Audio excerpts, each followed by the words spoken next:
All right, so thank you everyone for coming. This is a great turnout. So this is our third CSUCI HEALS event, our first of the semester.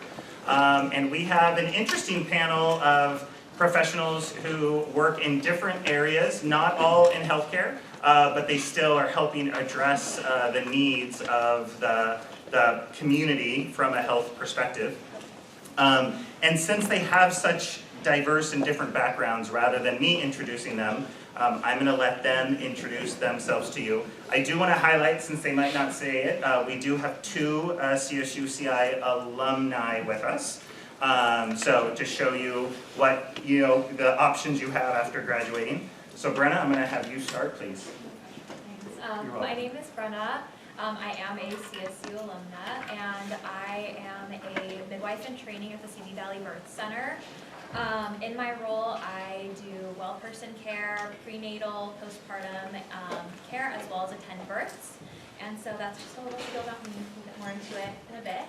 Anyways, up to you. And I'm Lauren, alumni, Cal State Channel Islands. And I'm the owner of the local stretch lab in Camarillo, and we're also opening in Ventura, which is a one-on-one assisted stretching studio for everyone and all their needs. Thank you. Adrian? I think I'm in the wrong place. My name's Adrian. I'm a musician.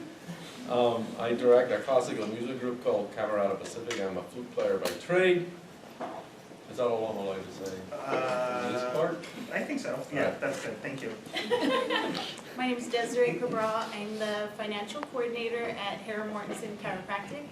I started there 25 years ago as a physical therapy assistant and never left. So over the past 25 years, I've worked side by side with the current owner, Dr. Mortensen, in all aspects of the chiropractic office. And Desiree and I went to high school together, so we met in 1993, I think. I think it was sophomore year. 92, 93. Yeah, we met in geometry class, right? Oh, I think I asked for your vote. Oh, for like President. freshman class president or something? Yeah, I think she lost. I would. So now we're going to go around again, and if you guys could please give us a little bit more information about the organization you're affiliated with and what your role is exactly in that. So this is when you can say a little bit more when it gets to you. Okay. Alrighty, so like I said, I am a student midwife or a midwife in training at the CV Valley Birth Center, which is a facility that facilitates, wow, that was redundant, but yeah, facility that facilitates out of hospital or community birth. And so what that means is people that are looking for a natural, physiological, out of hospital birth. At the center, they are midwives as well as other people that are training. We also work with the NP program here at CI and training some people that go through their maternity care rotation. And there is where we provide hands-on and very focused on client education care. And most of the time we start with well-person care, so that's things like pap smears, blood draws, checkups, and then it can extend all the way through a pregnancy, all the way to postpartum. In my role, I am assisting inside of those appointments, mostly doing charting, some of the hands-on tasks, blood draws, and then when it comes to births, I help with monitoring the client, the baby, stuff along those lines, and then all the way up till delivery and until they even leave our premises, usually about 4 to 6 hours postpartum. So that's a little bit about what I do. Otherwise, if I'm going into everybody else, it just kind of gets pretty busy. Do you, since you're still, the spotlight's still on you, can you tell us a little bit like how a midwife is different than other women's health providers? Yeah, so generally, at least here in California, the things that you tend to see for reproductive care, especially people with uteruses, is going to be a licensed midwife, which is what I'm working for and as, and the certified nurse midwife, which is if you take the nursing path, and then a obstetrician gynecologist, which is a doctor. All three of them have different scopes of practice, but when we're talking about licensed midwives, these are independent practitioners licensed under the Medical Board of California, so we don't have to report to doctors, we do not have hospital privileges, and we're able to work in facilities outside of the hospital, so birth centers, home birth, stuff along those lines. Altogether, midwives are licensed to work with normal, and so we'll talk more about that later, I'm sure, but essentially just working with normal physiological birth, and then, trying to think about what else. Primarily when people are thinking like, what is the difference between a midwife versus a doctor? Like, why would I choose midwife over seeing the traditional route that we have in the US? 99% of babies born in the US are born in a hospital. So when looking at that, we kind of have to talk about the scope of practice. And so for the medical model, and I'm sure some people have this experience, where you have your doctor and then you have you. And you have these conversations where you say, this is my issue, what do I do about it? And your doctor tells you this is A, B, C, D, and you kind of look to them for a solution. Versus midwifery model of care, what we do is we're very client-centered, client education focused. And so we're kind of on an even ground where we say, what is the concern? How do we address it? And then from that point on, you have the upper hand as the client to tell us what you want to do with your care.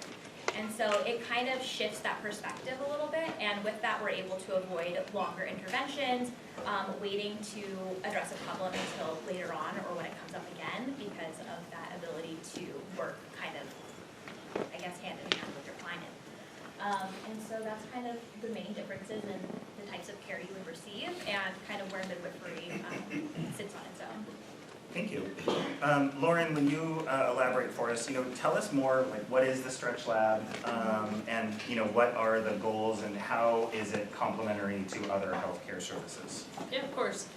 So Stretch Lab, what we offer is the one-on-one assisted stretching, but we don't have a whole lot. The only thing we do offer is PNF stretching. So it's proprioceptive neuromuscular facilitation. We're just going into a stretch. So like, who is it for? It's for those people. We have so many different niches that we do cater to. Our youngest member in our studio is 9 years old. He's a really young athlete. His parents and him are really into baseball, and he's just very stiff. And then our oldest member is about 95-ish. So what we're really seeing, a lot of our members have sciatica, they suffer from arthritis. We have a retired city firefighter who got injured on the job, so it's kind of very similar to kind of the same demographic that you might be seeing in chiropractic work, but it's more mainstream.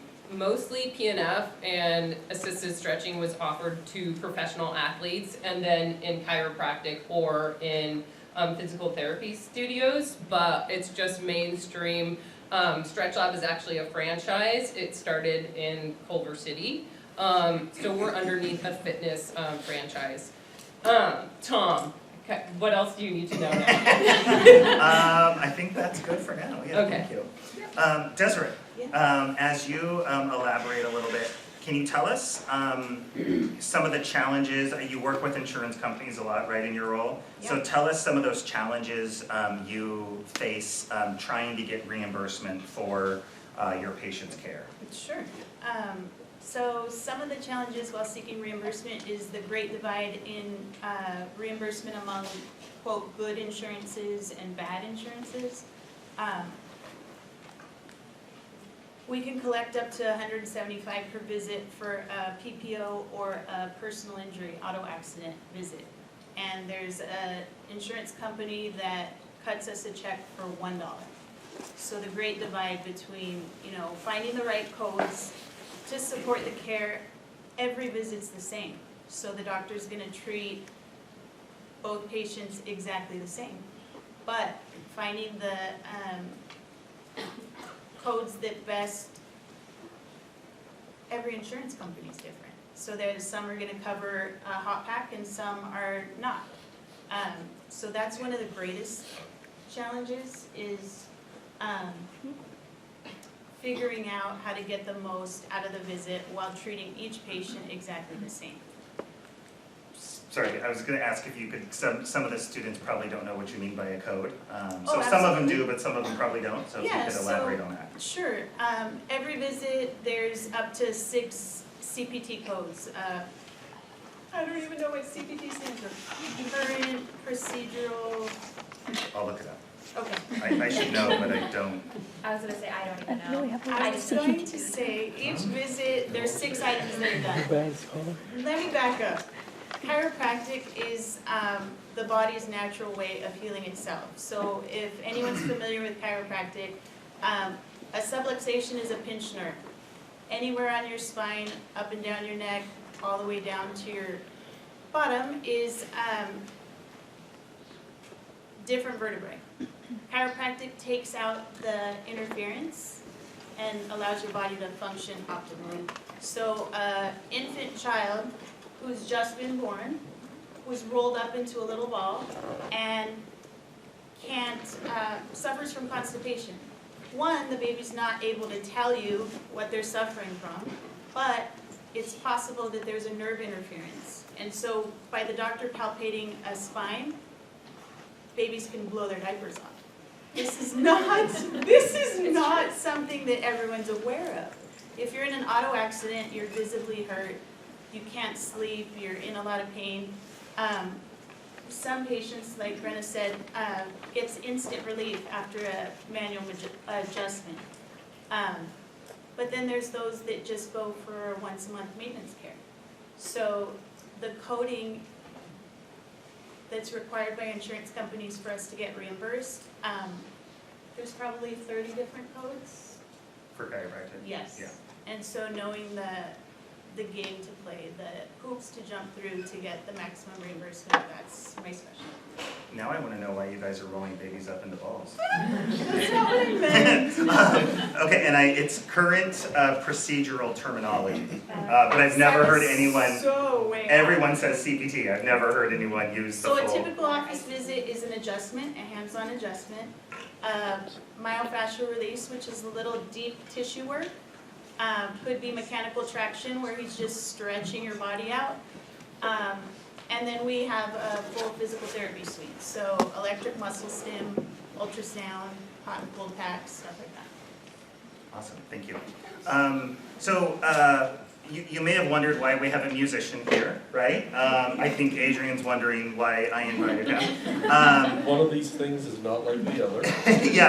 When you're thinking of complementary and alternative health, you probably don't think of the artistic director of a classical music ensemble.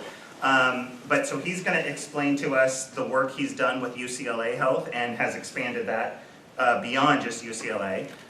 So he's going to tell us a little bit about it, and he's going to show us a little bit as well. So do you want to come up here now, or do you want to talk a little bit? Well, so I direct this. I founded this classical music group in 1990 in Santa Barbara, and we're in the middle of our 33rd season. We play concerts, Santa Barbara, Ventura, at the Huntington Library in Pasadena, and downtown LA.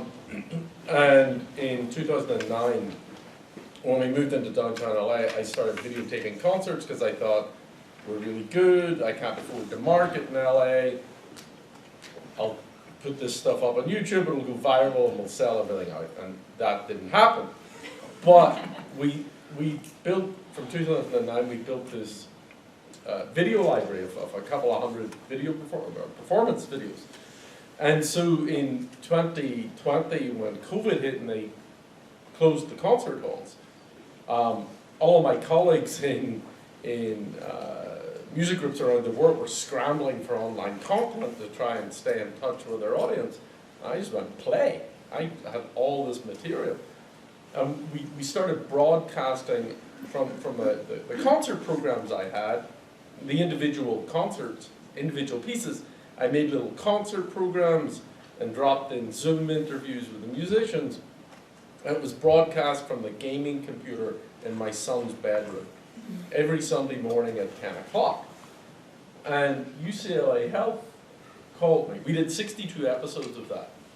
And UCLA Health called me a few months into it and said, hey, every patient bed at UCLA Health has an iPad. Can you deliver this programming to our patient iPads? I went, yeah. And then I went, how the hell am I going to do that? So I have a colleague who lives in Vienna, actually.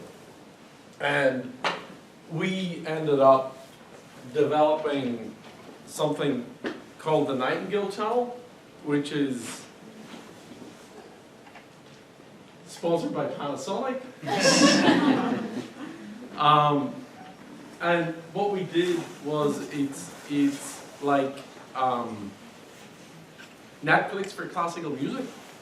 And so these are, we haven't uploaded everything yet, but this working. So these are all of the individual pieces of music. I think there's 75 or 76 on there at the moment. But what we've done that the hospital seem to like are these curated concerts where we make little concerts, and they run from half an hour to 75 minutes, and right, why is it not working? It's starting to. There you go. Right.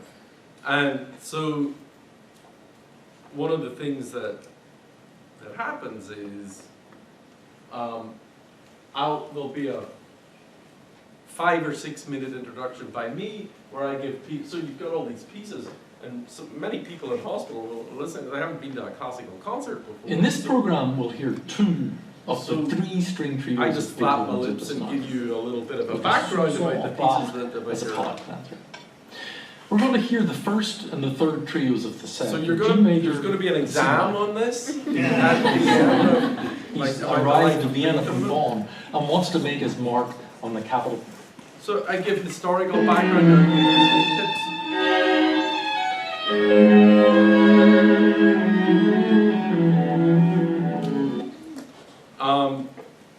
The other thing that's happened, and Tom, so we arranged, because there's tons and tons of music, and now all of the concerts that we're performing, we perform once a month basically, all that music is being recorded and then uploaded to the channel. So, because this is going to be a content-hungry beast as it keeps going.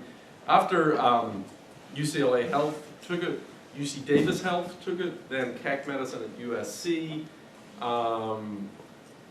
Loma Linda was the next one, and City of Hope have taken it too. Augusta University Health, we're talking with the University of Pittsburgh, University of Michigan, and Northwell Group, which is a big hospital group in around New York. One of the other keys, Tom comes to our concerts, and we've got these musicians who are real characters, and I've only got 3 artist profiles up there at the moment. There are another 4 being uploaded by this month, but because people will be seeing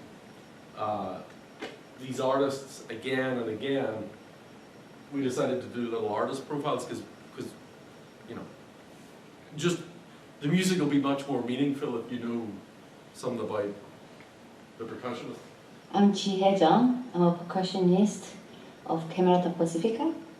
I've been playing with the Camerata Pacifica since 2009. It's been 14 years. And so one of the first things she reveals her father was an importer of I'm from Western South beer. Korea, a small town called Cheongju, 2 hours south from Seoul. Do I keep going, or do you You're good, and do you have more?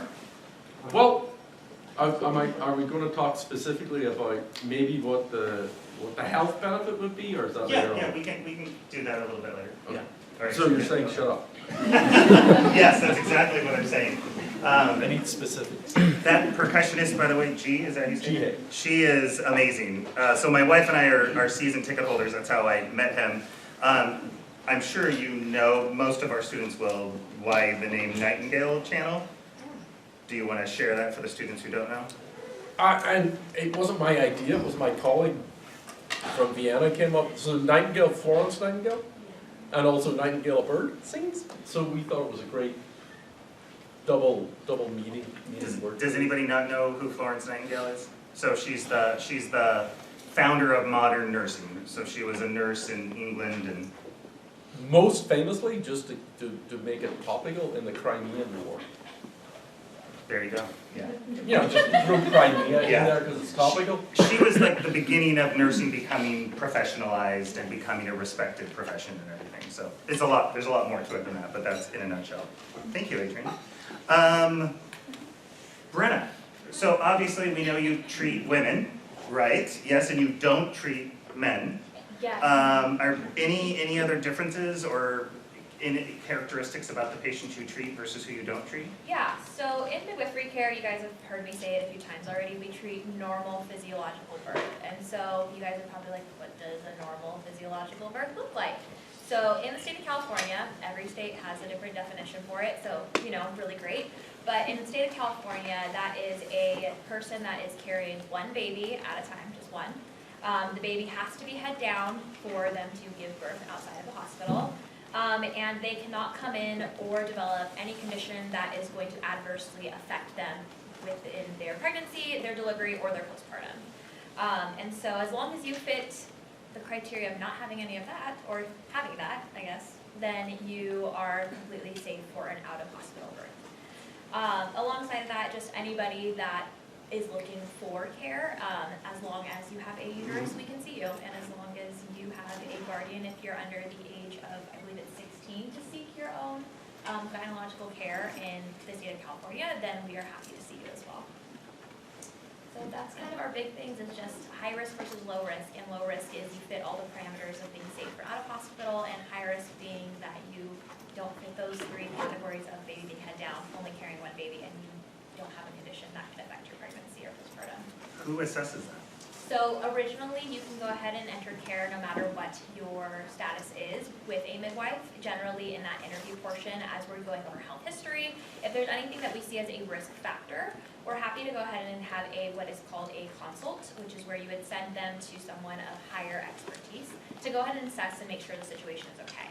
Because we do not have to report to doctors, what we do is usually have doctors in the community or people that accept the client's insurance or will accept cash pay. And we'll say, hey, this person just wants to be confirmed that they're good to have their out-of-hospital birth. Usually they'll get assessed, and if it is something that we have concerns of like, oh, this person has had thyroid issues in the past, and in pregnancy your thyroid can be affected. So we ran our labs, we're seeing that something is raised, will you do extensive testing? Because also, like you're talking with CPT codes, only depending on your specialty can you use certain codes. And so for us, we would be able to bill for something that doesn't fall under the normal spectrum of midwifery care. And so we would just go ahead and say, hey, let's have you see an endocrinologist. Endocrinologist takes a look at it, says they're good to go, great, they stay with us. If they think there's something of concern, then we keep going up the scale of specialties, and they'd see something called an MFM, which is a maternal fetal medicine doctor. And they would look into that, and if they give it the okay, then we kind of do something called co-care, which is where a client will be seeing both of us for the duration of their pregnancy, potentially even postpartum. And then from there, if they're still good to go, they can have their baby out of the hospital. Wow. It's a lot of kind of jumping through hoops for those clients that are kind of riding the line of low risk or high risk, and so it's an interesting kind of balance and fitting the puzzle pieces, and it kind of contributes to the idea that midwifery is a collaborative practice. It's not something you come into and you don't expect to do work on. Like we want to work with you, whether it's collaborative with just the client and the midwife, or it's the client, midwife, a doctor, endocrinologist, whatever is going into that. So yeah, that's how we kind of identify high versus low. Okay, thank you. Lauren, I want to ask you a question that I didn't prep you that I was going to ask you, but I heard you refer to the individuals who come to your facility as members.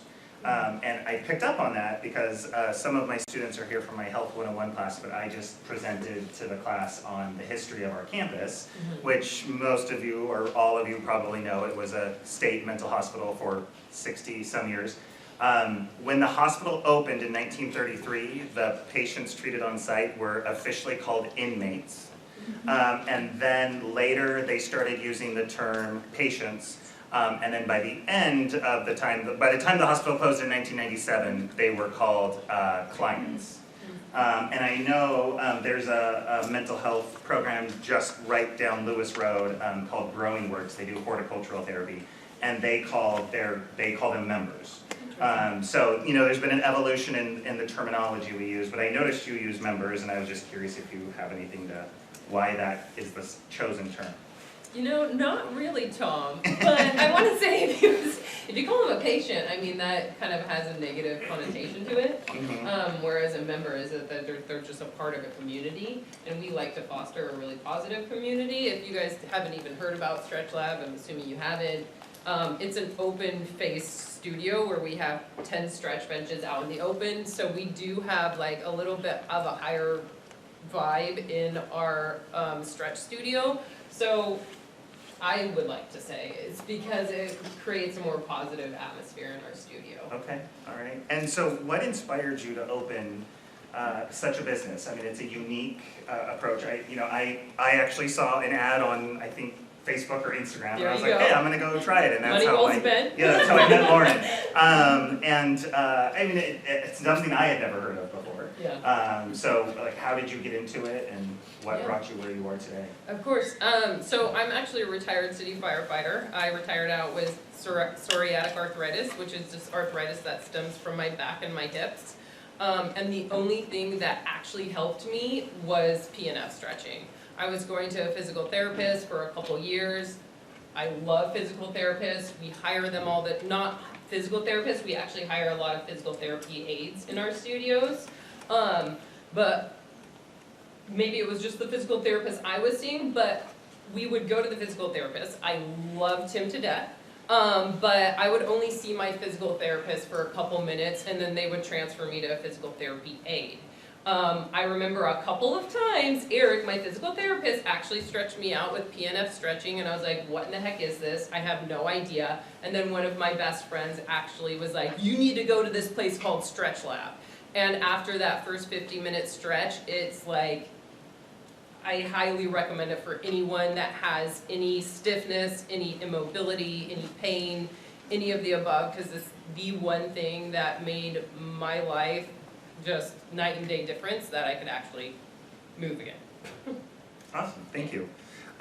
Desiree, so you told us that your practice is reimbursed $1 by some insurances and $175 by others. I'm assuming that means the portion the patient pays varies quite a bit as well. The one who you get a $1 check for, the patient has to pay more than the one who pays then the insurance pays $175? Not necessarily. Okay, so tell us some of the innovative or creative ways you've helped your patients be able to afford chiropractic care. Oh, sure. Well, first I want to ask the audience if you've ever heard of the Ritz-Carlton experience or the Disney experience. Can you raise your hand? Like, just like as a general, like, Yeah, like oh, a yeah, rule. like the Ritz-Carlton experience is the nice version. You're Yeah. getting the top experience. Do you have like a or- Knott's Berry Farm experience? Is that what you have? I Yeah. think like every patient is treated with such care. If you have a question, I'm gonna take care of it from beginning to end. The follow-through's there, there was a reason I went that way. Oh, just the level of care in the office. So innovative ways that I've helped patients afford care are, right from the get-go, the doctors are clear about whether or not they can help you. So it's not a case of we're gonna take anyone who wants to come, it's can they actually help you? And then, cash pay patients pay $55 a visit. So it's not out of anyone's reach, but for those that need to be seen multiple times a week, it's gonna add up. So, what I usually do is double the recommended treatment plan. If the doctor's recommending, 3 months of care, I try to help them figure out how they can afford it in 6 months. If a patient comes and says, look, I can pay $20 a week, that's great. Give me a debit or credit card and we're gonna do that weekly. And if you're making an effort, we're gonna keep seeing you. I think just being open from the get-go about what how the doctors feel they can help, and finding a way to do that so that you can sleep at night and you're not stressed about this overwhelming debt, that's a huge thing. And after about 3 weeks of care, someone knows whether or not it's gonna help, it's gonna work for them. And then they're more apt to wanna pay for it also. Great. Adrian, you kind of answered my next question, which was what inspired you to work with UCLA Health and how this idea came about. So they reached out to you because of your viral videos, right? Mm-hmm. Yeah.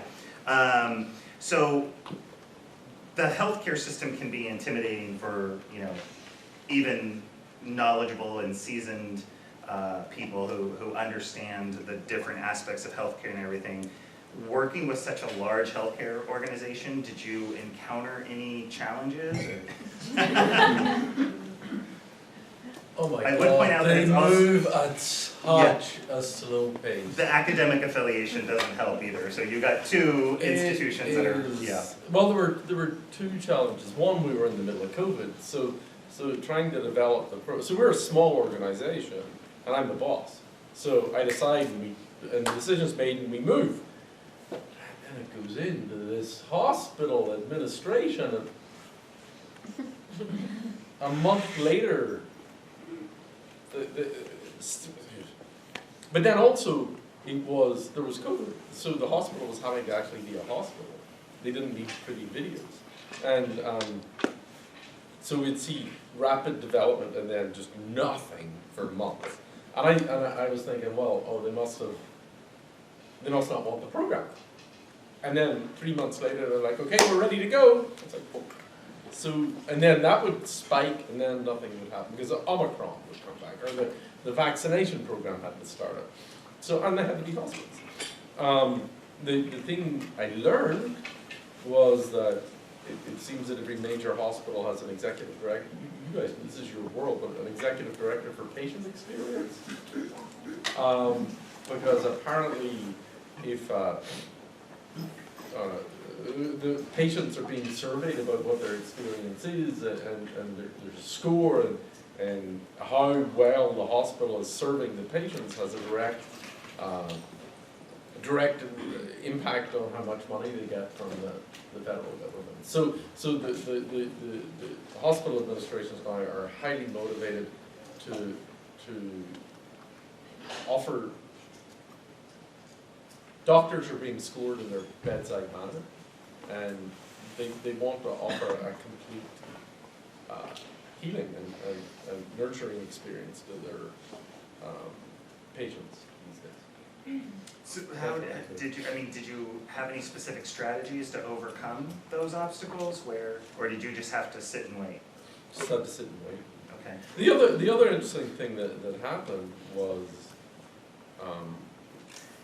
so UCLA, UC Davis, and CAC took the program. They were the early adopters, but then they said nobody's watching the channel. So they had the channel in place, but nobody was watching the channel because they didn't know it was there.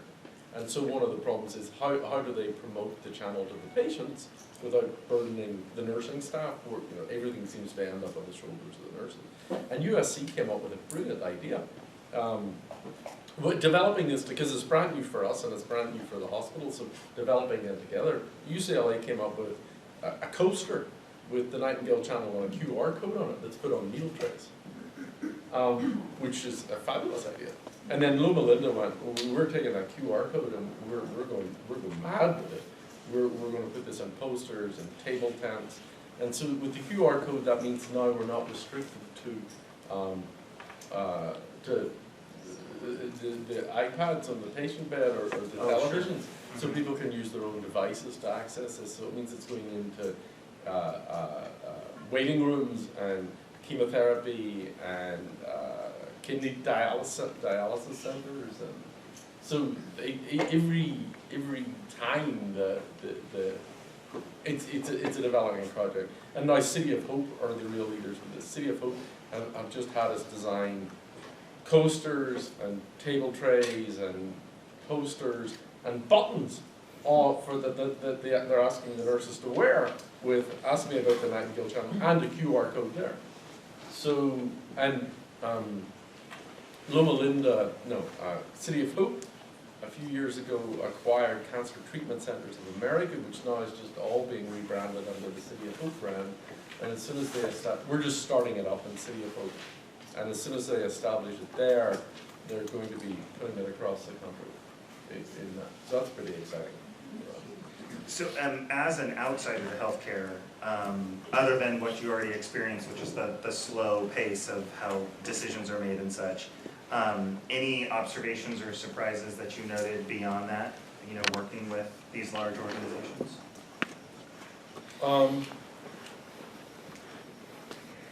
No, the people I work with, I'm full of admiration for they seem to really care. They seem It's a novel idea. well, sometimes when you're on, so I'm more used to being on the other side of it. Sure. When you're the client or the member or the patient, you don't always feel that you're cared. Yeah. So Well, it's good these to- people want they want to make a positive difference in the experience that the patient has there. And they want them to feel cared for. So the idea is not that they have a positive experience so that you get greater federal funding, but they understand and they're thinking about the emotional experience of especially for longer term patients who are facing grave outcomes. And that was inspirational. And that's why we're all excited about it. The musicians are all excited about this. That's awesome, yeah, thank you. All right, so both of you are CI alum, and you know, you're forging a career as a midwife, and you're a small business owner and an active member of the local community.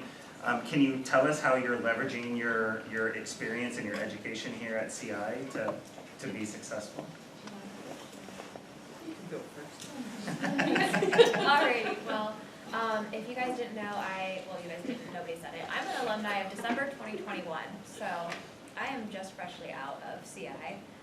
Rooting for all of you guys who are in your final or close to finishing. It's hard work, but you guys are almost done, so great job. For me, I found, so my degree is in the health science field, and I really found a lot of the aspects to be very beneficial to midwifery and what I'm doing now. My first semester here, I was a transfer student. I took the EHR informatics class with Berkowitz, and he was incredible. I still use a lot of that information today, especially pertaining to HIPAA, because that's very big when providing care for anyone. And so that stuff works amazing for me. I was a part of the SURF program, so I did do some research with Dr. Jenny Luna on health disparities in Chicanx and Native Latinx communities. And that was really important because the big focus of that was on disparities in healthcare for birth, postpartum, pregnancy, and in general, just like language justice. And so in Ventura, we don't have any midwives that speak Spanish right now. And the Latinx community is the least served by midwives. And as a Latina who doesn't know Spanish due to assimilation, I am really trying to learn Spanish at the moment so that I can provide care for this community that's severely lacking resources. And I'm sure all of you would love to have a provider that looks like you, that sounds like you. It just makes that connection a lot easier, especially when you're being in a vulnerable position of a healthcare relationship. And so CI has been really great at just helping me take a step back and think, where in my community do I need to better serve as a person that has the privilege of having this education. And it's really helped me in just kind of being like, okay, this is the education I have, now where can I place it to make these changes? And so it's definitely helped me in that aspect, kind of opening up my eyes, so, yeah, so. Thank you. On a little different note, for me, it was more of the networking and really getting to know the community and knowing that Stretch Lab in Camarillo would be a huge hit because of the people that lived in this area. And then just networking in general. I'm not originally from Camarillo area. I know LA is not that far away, but if you're starting a business from the ground up, you really need to network and you really need to organically know a lot of people. So being based here has been a huge benefit of, you know, actually knowing a lot of people here too, so. Okay, great, thank you. Desiree, so chiropractors, do you think they get the respect from the medical community that you think they deserve?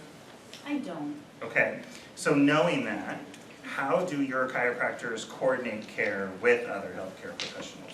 Oh, they're completely open to referrals and recommendations. Like I said, they're super upfront when it comes to whether or not they feel they can help our patients. So if mostly patient communication. If something's worked for them, they're gonna recommend it to their other, patients recommend different types of care to our doctors, and then they're more open to refer. We've had to write quite a few letters to MDs around town to invite them to come check out our office or to see what we have to offer, or phone calls made to just communicate what's going on with the patient, because sometimes, it's not typical for doctors to call patients at home at night and, hey, how was your first adjustment? That's routine. We see up to 400 people a week, and the doctors are constantly on the phone. How do you feel today? Are you okay? They take that and they reach out to other providers to make sure communication's open so that the patients are getting the best. Usually if a physician calls you at night at home, it's not good. Yeah. It's bad news, yeah. No, just a kind call to check on them. Okay, so my last two questions before we open it up to the students are for any of you, so jump in. So our students, often see their own experiences, how clinicians help improve patients' lives. So how would you sum up how your role is changing the lives of patients or members? Any of you can jump in on that. Oh, I'd love to start.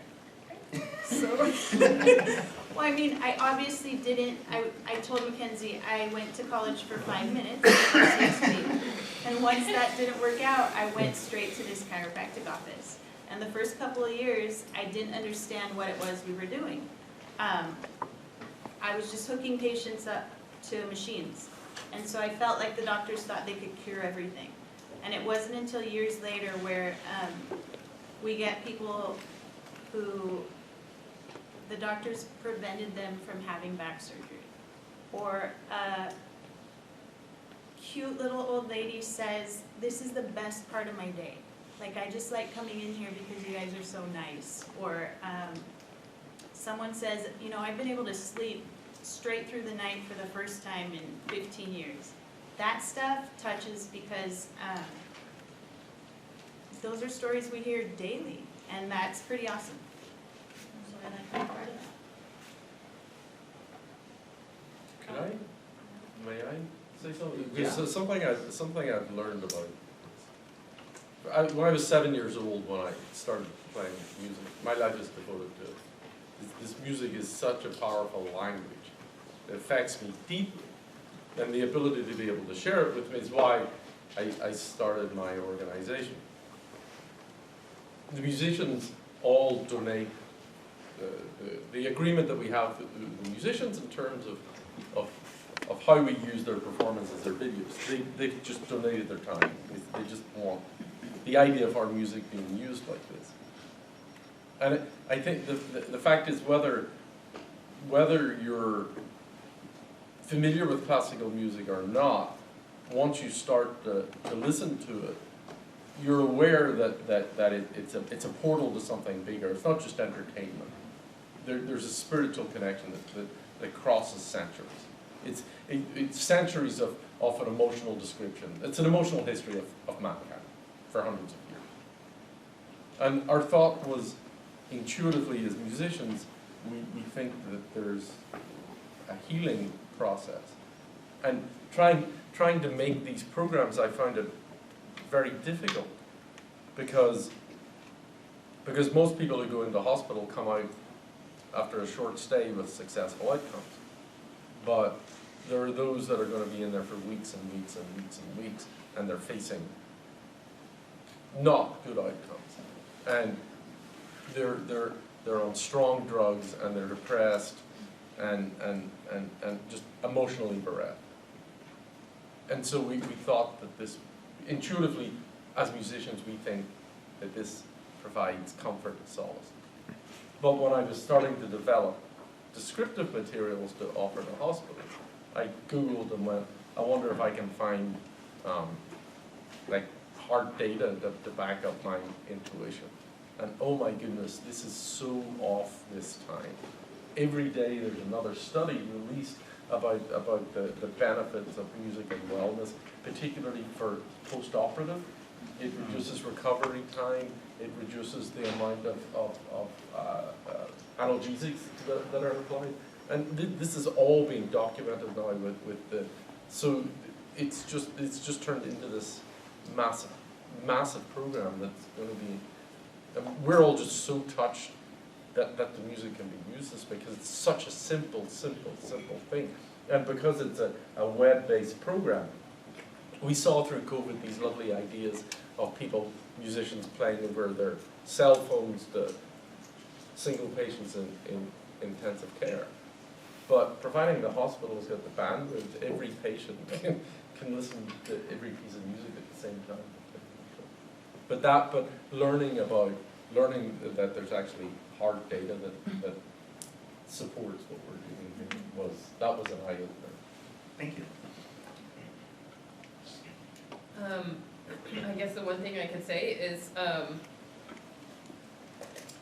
the reason why people come into Stretch Lab and the benefits that they are seeing, and it's more or less of like really getting down to their stories and really getting to know our members, because it is a community-based studio.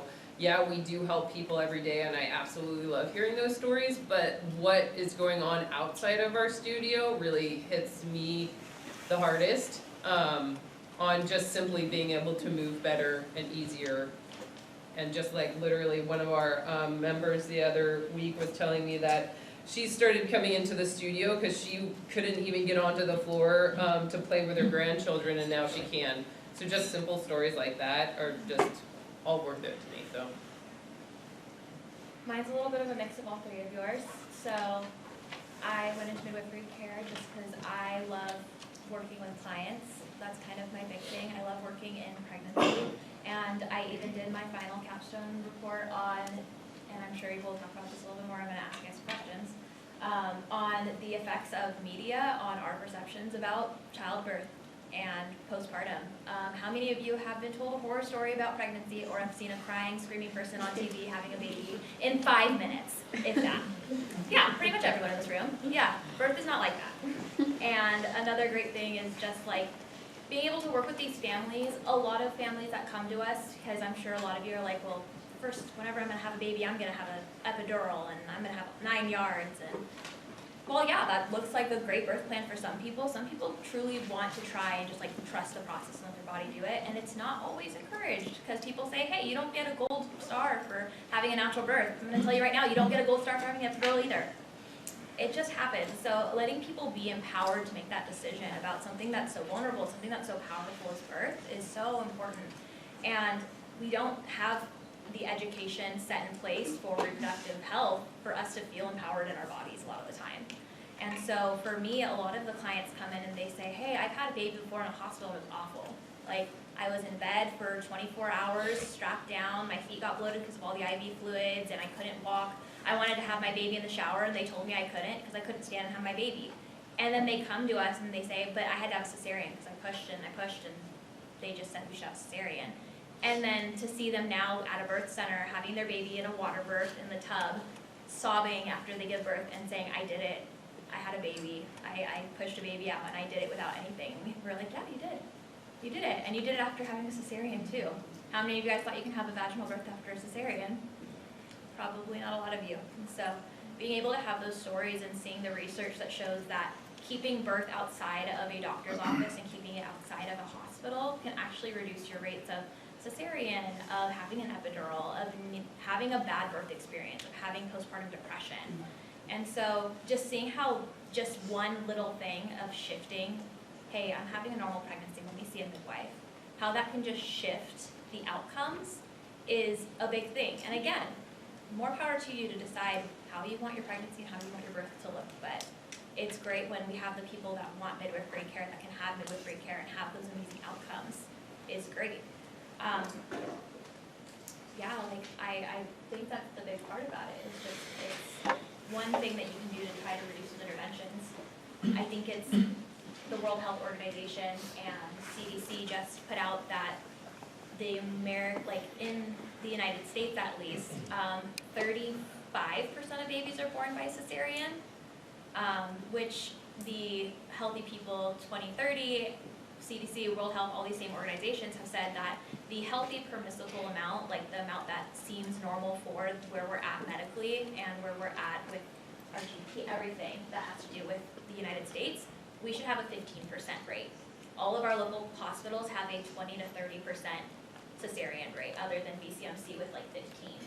And so it just shows like, when do we start trusting people's bodies and stop having so many interventions? And so the midwifery little slice that I can put in there for the 1% of births just makes me feel really great knowing I helped kind of curb that a little bit, so. I didn't have any medication when my children were born, just I'm so proud of you. thank you. Strong. And I only cried a little bit, you know, so. Okay, so my last question before we open it up to the students. Some of you have, or actually you've maybe not have interviewed people, but you've interviewed for physicians, but all of you have interviewed employees or musicians or what do you call the stretchers? Flexologist. Flexologists.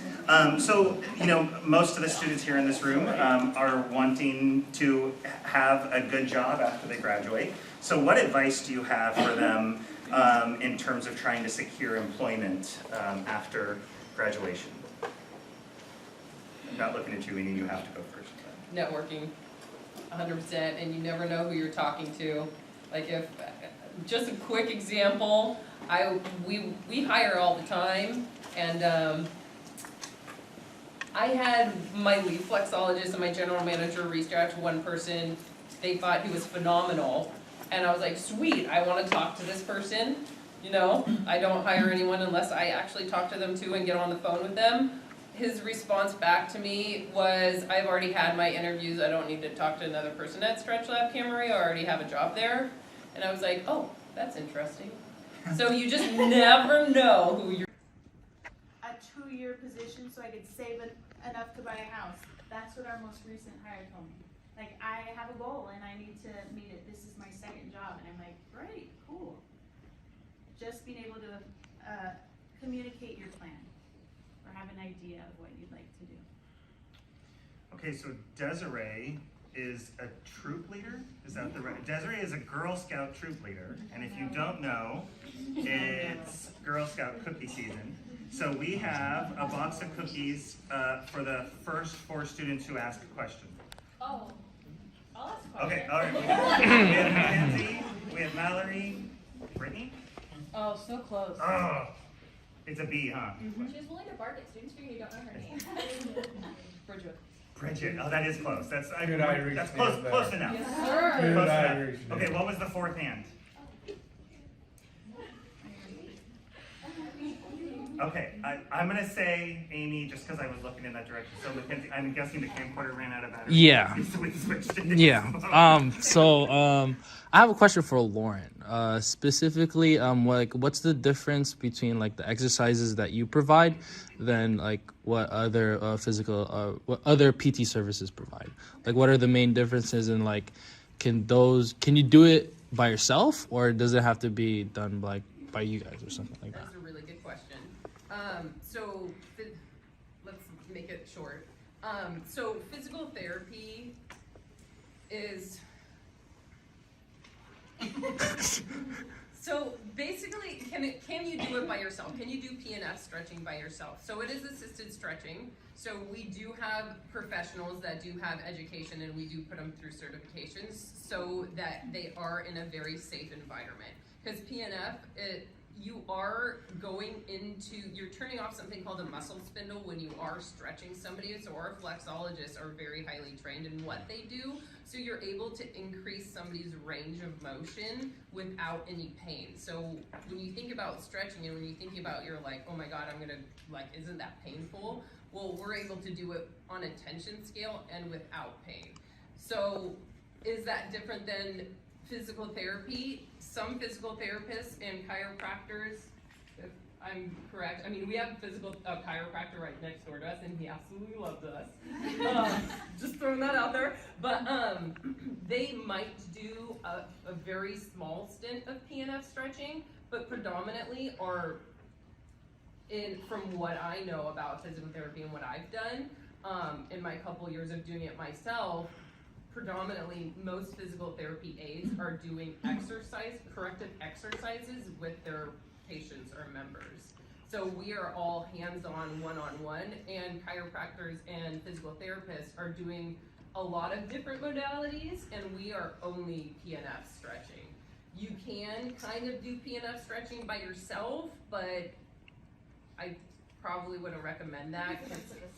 Yes, because it is assisted, and we do have professionals that are working with you to make sure that we're working through the deficiencies in your body, because every single body is completely different. Like when I was young, before I knew about stretching, I would stretch, I stretch 30 seconds on my right side and like a forward bend, I have to stretch it 30 seconds on my left side. Well, that's completely not correct as well, because you could be totally asymmetrical and you just don't know what your body is able to do or what it is doing or you could be very in tune with your body, but unless you have specific tools to show what your body is doing, then maybe you're not stretching correctly as well. Yeah. Bridget, were you next? I We'll mean, just say you're next. Sure. Yeah. My question's also for Lauren. So if somebody is like diagnosed with like RLS, like restless leg syndrome, is that something that you think they could benefit, or Stretch Lab could help their condition with? I want to say I would definitely put that on to the people in my studio that have a lot more experience and knowledge on what restless leg syndrome is. I know we do have a lot of specific diagnoses that we do see a lot of members for, but I haven't heard of restless leg syndrome, and I don't want to say yes unless that I do know what that entails and what's kind of going on in the body as well. So I haven't heard of that one yet, but I could talk to you afterwards and let you know. Highly recommend full lab panel. We have a lot of pregnant people with restless leg syndrome. Full lab panel, check out your thyroid, vitamins. Sometimes you have deficiencies you didn't know and your muscles are spasming. Chiropractic work, sometimes you have pinched nerves, it's causing things to kind of radiate down. We're offering diagnoses now too. Yeah. Mallory, I think you were next. I had a question for Brianna. Brenna, yes. Brenna? Yes. Okay, so sorry. Nope. I was just wondering if you could go more into detail about like what kind of training you went through to become a midwife. Yeah, absolutely. So my journey, and this is kind of the journey that is recommended for people looking to go the licensed midwife route, so where we're not working underneath a doctor, you're a completely independent practitioner. To start with a doula certification. So a doula is a birth partner, birth assistant, and so what they do is they work with the family during their pregnancy, will go to their birth, be there from the start of labor to the end, and then come check in after baby's born. Essentially, they help with education, client empowerment, and then also just hands-on and emotional support during labor. Having that training is vital to getting in and knowing if you want to do midwifery work. Just because a lot of people think, oh, it's awesome, you get to work with babies 24/7. I'm on call 24/7, and a lot of people don't know what an on-call life is, and doula work is a great introduction to on-call life. So recommend a doula training, and then from there, you do not need a degree prior. You can go straight into midwifery education. There are, just because California is very strict on the education you do need to go to an institution where you are there for a minimum of 3 years, and then you have 2 years clinical experience. And so that is in the field working in births. You need a certain amount of births and everything. For me, I chose to go to the Midwives College of Utah, which is a fully online program. Most midwife programs are. And so what they do is all of your didactic work online, and then you have to be in a preceptorship with a midwife in the area. It can be a midwife, it can be a certified nurse midwife, it can be an OBGYN. You just have to have that clinical experience. From there, some of them are associate's degrees where you have the 2 to 3 years of didactic and online. And so you have your associates, you would just be considered there's really not a difference, but it would just be your name, comma, CPM, so certified practicing midwife, comma, LM, licensed midwife by the state of California.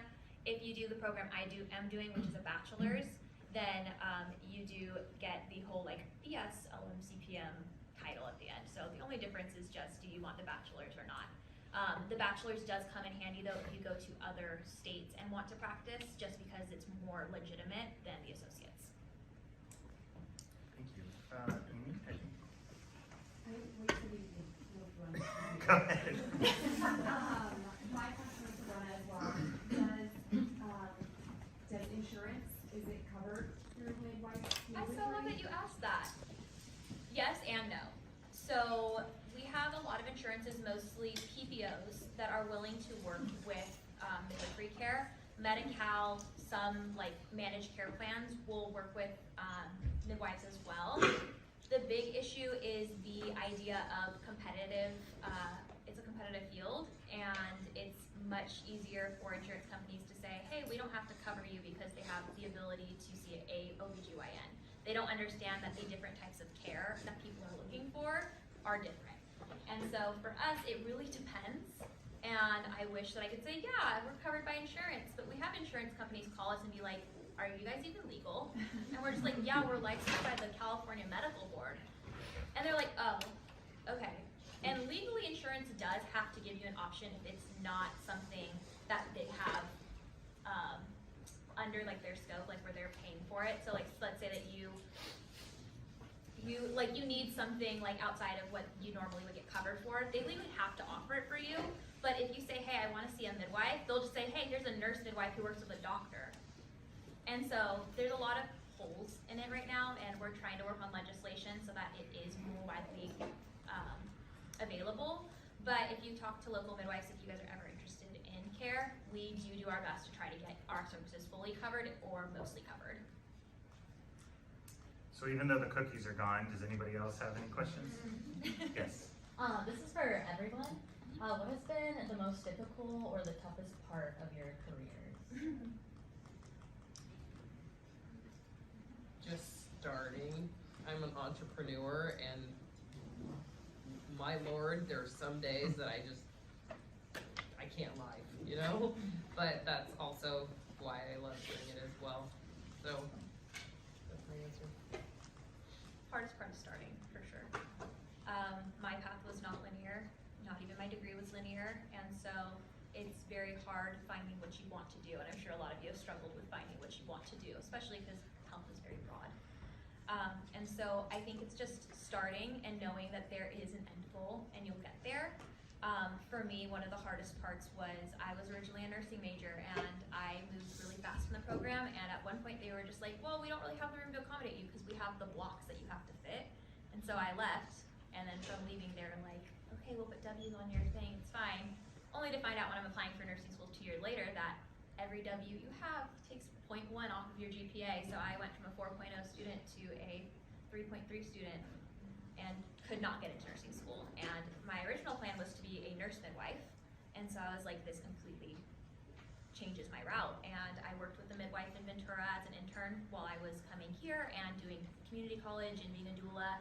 And she was like, when are you gonna realize you just wanna be a midwife? And I was like, oh my gosh, I just wanna be a midwife. She's like, yeah. And so the hard part, I think, is don't be stubborn.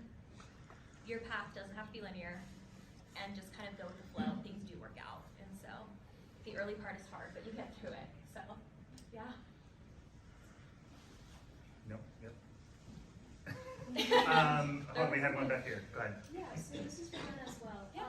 You kind of went into this area, but I just wanted to ask, what specifically would you say to someone who wants to be a midwife? To be a midwife, it is one of the best careers ever, and it's one of the worst careers ever. On-call life is so hard. It is so hard, but it's so rewarding. And so for people that want to be a midwife, I heavily recommend networking. The birth community in Ventura is massive. There are many midwives, there are many doulas, there are many pregnancy chiropractic offices that do pregnancy care.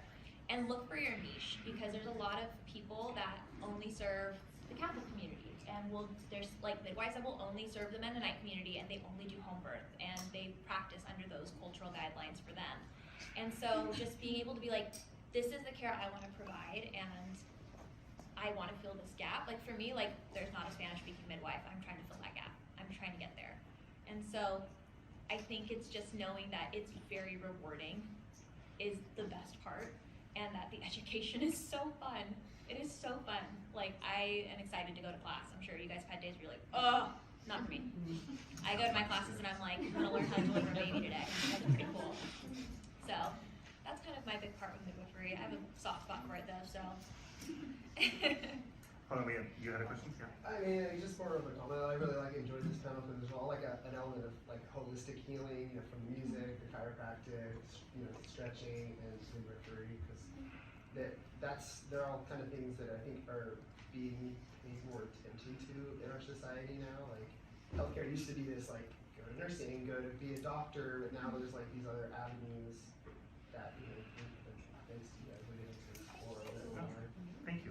Like in the doula thing, I was kind of going to ask the doula versus midwife because I had heard both, but I didn't know if there was Separate things. Yeah, Best way to think they're about not. it is that They're the parallel. doula is like a support person. They don't do anything clinical, and then a midwife is your clinician. So yeah. Yeah, I found it interesting just about the C-sections because that seems pretty. I could go on and on. common I could go on and on. I will not go on and on, but I can.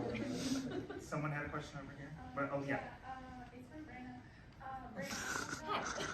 You're kind of away from doctors and nurses. Yes. Do you ever find yourself kind of nervous to treat the patients? Because I know pregnancy is a critical. I think the biggest nerve-wracking part is actually working with doctors and nurses, because a lot of doctors and nurses have no idea what we're doing. And so my biggest issue is that with clients, normal pregnancy, it's very easy to navigate.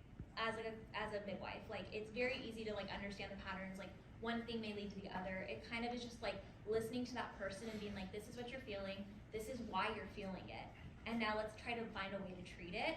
So people oh, my back hurts so bad. Well, yeah, you're growing a baby. Your uterus is now 30 centimeters, and you have a baby in your pelvis, and let's get you into chiropractic. Let's get you on magnesium because that helps with the relaxin in your body. Actually explaining it to people. The hard part is when doctors get involved, and then they go, why do you have a midwife? Isn't it unsafe to have a baby out of the hospital? And it causes doubt.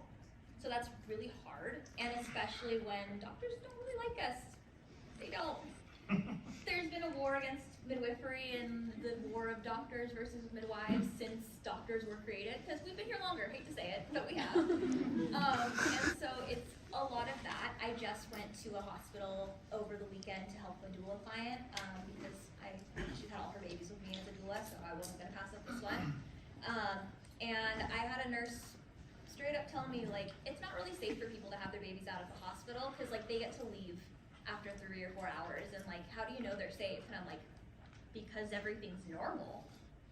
If it wasn't safe, we'd go to a hospital or we'd have them stay longer, but it's because it's normal. And so, and she was telling this to a person who's their 6th baby, and this just happened to be a hospital birth, but she's had 4 other babies at the hospital, so.